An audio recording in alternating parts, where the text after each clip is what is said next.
On the morning of January 26, 2020, Kobe Bryant and 8 others, including his 13-year-old daughter Gianna, were killed after their helicopter crashed into a hillside in Calabasas, California. The group was on its way to a youth basketball tournament in Thousand Oaks, California, at Bryant's Mamba Sports Academy at the time of the tragic accident. While the Los Angeles County Coroner's Office determined that the cause of death for all 9 victims was blunt force trauma, the official cause of the crash itself is still under investigation. According to Jennifer Comendi of the National Transportation Safety Board, it will be at least a year before the final report on the crash is released. On the day of the crash, TMZ reported that an eyewitness had said that they heard sputtering from the helicopter's engine as the vehicle came down. Now, more than a week after the accident, 911 calls pertaining to the incident have been released, providing chilling eyewitness accounts regarding just what happened on that fateful morning in Calabasas.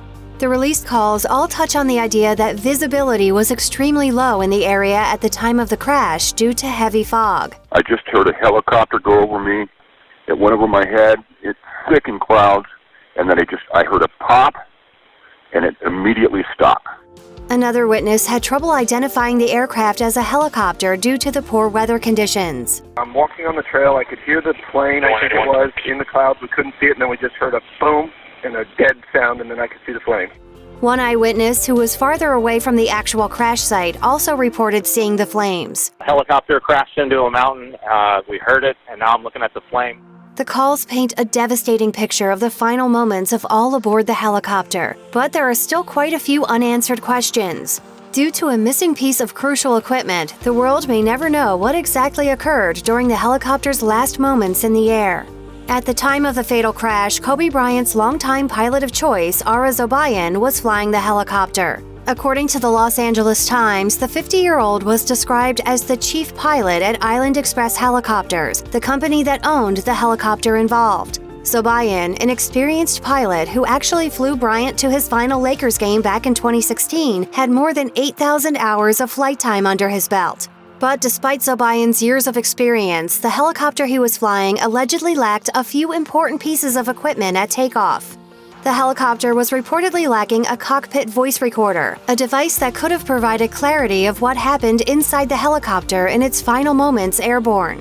Island Express reportedly removed the device in March 2016 after purchasing the helicopter from the state of Illinois, and there is no record of it ever being replaced. The National Transportation Safety Board has asked for all aircraft to be equipped with that device, but that request has not been supported by the Federal Aviation Administration. Jennifer Comendi of the NTSB said the presence of the recorder would have been a significant help to the investigation. However, Zobayan did have an iPad with him, which has been recovered by investigators for further examination. In addition to the missing cockpit voice recorder, the NTSB also revealed that the helicopter carrying Kobe Bryant and 8 others lacked a Terrain Awareness and Warning System, or TAWS for short. According to the New York Post, a TAWS device would have made an audible alarm in the cockpit as the helicopter neared dangerously low terrain. This helicopter crashed in very thick fog right up against the side of a mountain, and it would have given audible alerts as well as a visual display.